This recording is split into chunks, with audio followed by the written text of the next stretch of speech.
खाने का नहीं देंगे, लोग दान नहीं देंगे, आपको खाने के लिए सामान नहीं देंगे, इसके लिए एक धर्म विशेष का चोला ओढ़ने की क्या जरूरत है? साहस तो रखिए मोहतरमा। जब आपने डिबेट शुरू की है, सवाल मेरा ये था कि अगर कानून बने तो हाय तौबा तो नहीं मचाएंगे कि एक ही समुदाय विशेष को टारगेट किया जा रहा है। मेरा सवाल ये था। सुनिए, उसने शराबी ने जो आपने वीडियो दिखाई है, पहले अपना नाम सही बोला, फिर उसने बोला सलमान शाहरुख तो नहीं है, उसने कह दिया शाहरुख है। नशे की हालत में उसे क्या पता कि शाहरुख कौन है और सलमान कौन है और मोहनदास कौन है, करमदास कौन है।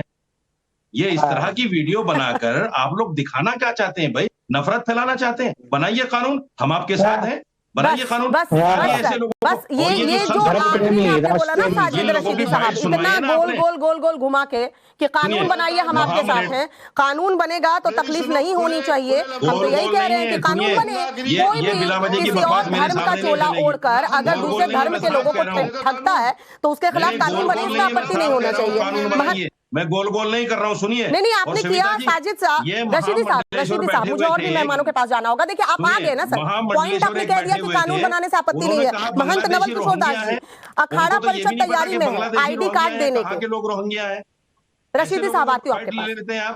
महंत नवल किशोर जी अखाड़ा परिषद तैयारी में है कि आखिर कैसे आप आइडेंटिफाई करें कि साधु संत कौन है एक आईडी कार्ड देने के। यहाँ रशीदी साहब भी कह रहे हैं कि कानून अगर बने तो आपत्ति नहीं है, तो ऐसे में तो कानून बनना ही चाहिए, ऐसे लोगों का पर्दाफाश हो, उन पर सख्त कार्रवाई भी हो। रशीदी जी कह रहे हैं मांगने खाने वाले का कोई धर्म नहीं होता, आतंकवादी का कोई धर्म नहीं होता, और मैं तो कह रहा हूँ पूरा नियोजित है। पूरा ये लोग केवल भीख नहीं मांग रहे हैं,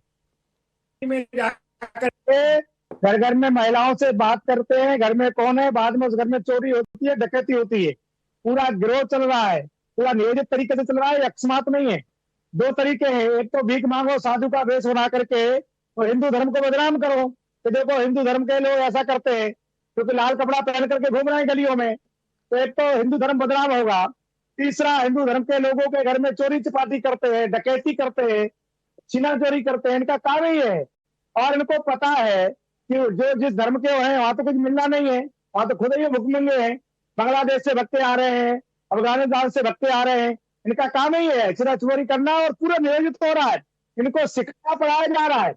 राजस्थान में लाखों लोग घूम रहे हैं, घुसपैठिया बन करके आए, कुछ पैसा दे करके नाम बदल दिए, हिंदू नाम रख लिए है। ये सब अकस्मात नहीं हो रहा है। पर मैं कहता हूं कि सरकार कोई ऐसा कानून बनाए, सभी अखाड़े अपने संतों को हम परमिट देते बना करके, उनका पर्चा पत्र होता है, अखाड़े का पर्चा पत्र बना के देते हम लोग कुंभ में। जो लोग सही में साधु है, एक तो साधु गली गली में जाके भीख नहीं मांगेगा। भीख में और भिक्षा में अंतर है। भिक्षा साधु मांगता है जिस क्षेत्र में रहता है, जहां का वो परिचित है, वहां लोगों से भिक्षा मांगेगा, कुटिया में उतना आवश्यकता उतना ही आटा दाल मांग लेगा, अपने कुटिया में चला जाएगा। पर ये लोग भिक्षुक नहीं है, ये लोग तो अपराधी हैं, ये लोग षड्यंत्र कर रहे हैं, सनातन को बदनाम कर रहे हैं। और अभी हम जा रहे थे, वहीं पर एक व्यक्ति साधु के वेश में आया, बाद में उसने पूरे घर को सुंघा दिया और चोरी करके चला गया। जब पकड़ा गया तो ऊपर लाल कपड़े थे, नीचे बुर्का पहन रखा है। ऐसा तमाशा चल रहा है।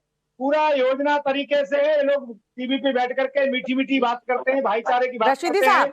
मैं तो कहता हूँ कानून बनना चाहिए, ऐसे धर्मद्रोहियों को पकड़ करके जेल में डालना चाहिए। रशीदी साहब, क्योंकि गली मोहल्ले में घूमेंगे, खतरा है समाज को, बहुत बड़ा खतरा है। ये कोई सामान्य घटना नहीं। आप चले जाओ हरिद्वार में लाल कपड़े पहने में, तीसरा व्यक्ति मुसलमान घूम रहा है, वहाँ शराब पियेंगे, गांजा पियेंगे, चरस पियेंगे, चोरी चपाटी करेंगे, सामान चुरा लेंगे, सब यही काम कर रहे हैं लोग। रशीदी साहब, आरोप गंभीर है। जिसको भीख दे रहे हो है कौन?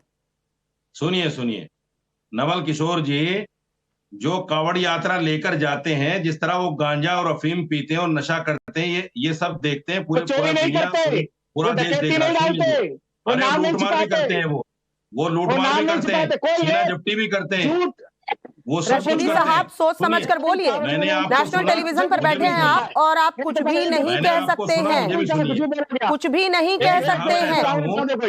ऐसे या तो वीडियोस लाइए या केसेस सामने लाइए। सुनने के साहस तो रखिए महामंडलेश्वर जी। सुनने की साहस अलग बात है रशीदी साहब, लेकिन ना बिना तथ्यों के बिना फैक्ट के कोई बात नेशनल टेलीविजन पर मत बोलिए। पहले हमने वीडियोस दिखाई, उसके बाद बात की, और हम कह रहे हैं कि किसी भी समुदाय विशेष के अगर ऐसे लोग हैं जो दूसरे समुदाय विशेष को ठगते हैं किसी और समुदाय विशेष का चोला ओढ़कर, तो उन पर सख्त कार्रवाई होनी चाहिए, कानून बनना चाहिए। लेकिन अब आप आ गए दूसरी बात, आप इस पर जवाब क्या देंगे? जब दोनों लोग बोलोगे तो कैसे बात करूंगा, कैसे जवाब दूंगा? जी, नवल किशोर ने जिस घटना का जिक्र किया उस पर क्या कहेंगे आप? मैं कह रहा हूं, सुनिए, मैं जहां रहता हूं ये माता सुंदरी रोड है और यहाँ अक्सर मुसलमान रहते हैं। यहाँ रोजाना कोई ना कोई भगवा कपड़े में आता है और वो घर घर कुंडी बजा के मांगता है और हम देते हैं उनको। ऐसा थोड़ी है कि पता करने की कोशिश की है, जरा पता करने की कोशिश की है कि कौन है?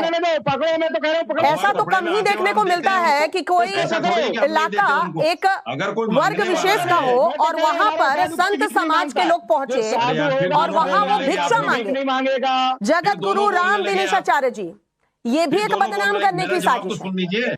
ऐसा अमूमन तो देखने को नहीं मिलता है कि एक वर्ग विशेष कहीं रहता है और भिक्षा मांगने के लिए भगवा कपड़ा धारण कर जो हमारे संत समाज के लोग हैं वो वहीं पर पहुंचते हैं। बिठाया कीजिए जब आप बात नहीं सुनते। क्यों बिठाते हैं आप लोग टीवी में भाई जब बात नहीं सुनते, जब आपको चेंचे करनी है हमारी बात में? और दूसरी बात, ये सब आतंकवादी लोग हैं, अब चोला बदल बदल करके इस देश में आ रहे हैं और इस देश की जो आंतरिक व्यवस्था है उसको ये लोग हानि पहुंचाने के लिए शक्ल देखिए अपने कार्य कर रहे हैं।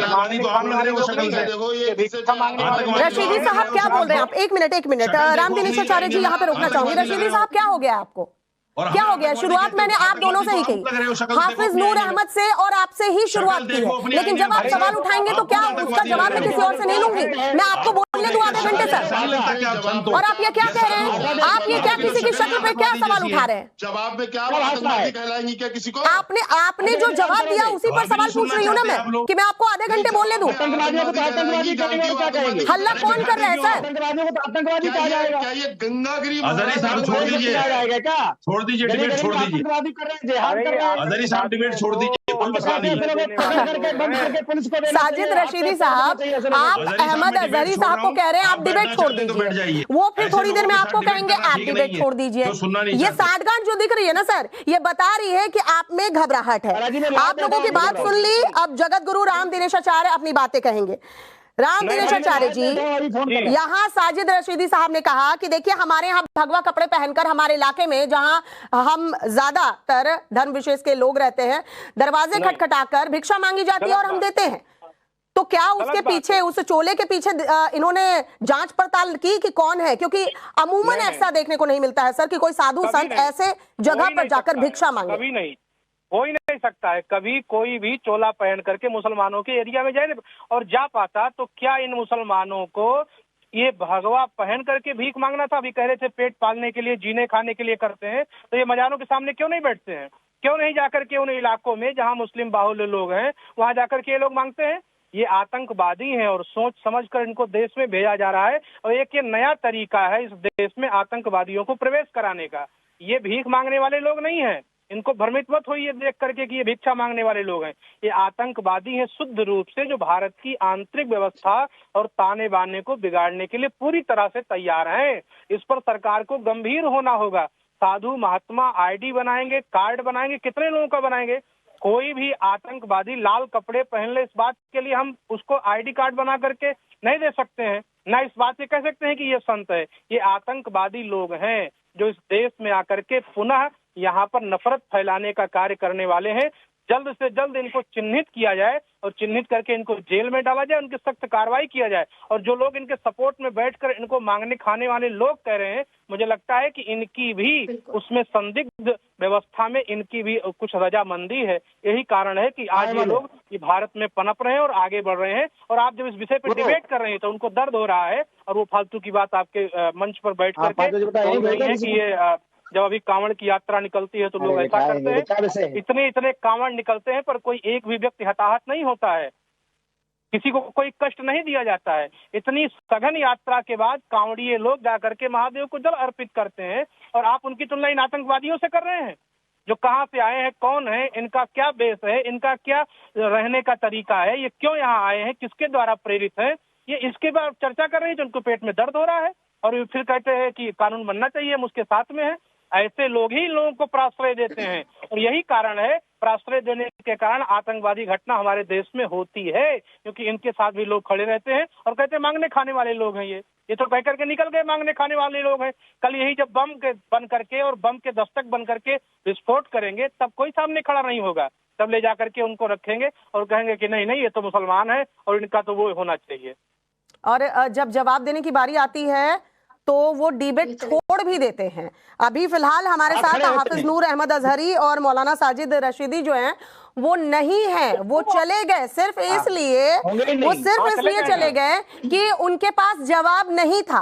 सवाल सबसे पहले मैंने उन लोगों से पूछा, कानून बनाने की बात भी पूछी, लेकिन ये दोनों डिबेट छोड़कर चले गए आरोप लगाते हुए कि आप लोग बातें नहीं सुन रहे हैं। अब आप अगर स्क्रीन पर आकर अपनी बातें कहेंगे नहीं, दूसरे को सुनने की क्षमता नहीं रखते हैं, फिर आप कहेंगे कि डिबेट तो एक तरफा थी।